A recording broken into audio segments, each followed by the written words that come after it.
Готов. Готов? Печник Михайлов вас приветствует. Что я хочу сказать?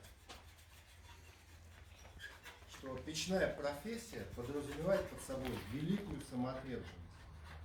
И вы не думайте, что строя у себя печь, вы просто вот, на самом деле, это как фундамент залить там, или отмостку сделать, или стены, крышу. Это великий просто труд. Великий. Поэтому раствор.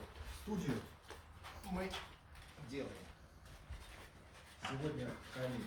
Вот представь, человек вот так целый день,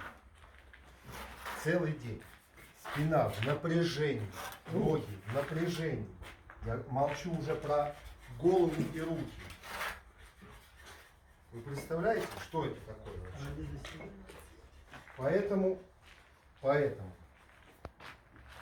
задумайтесь, прежде чем построить печку себе. Так что печник — это очень самоотверженная профессия. Он способен и готов на все для достижения своей цели. А его цель — это печка. Ну, в этом случае камин.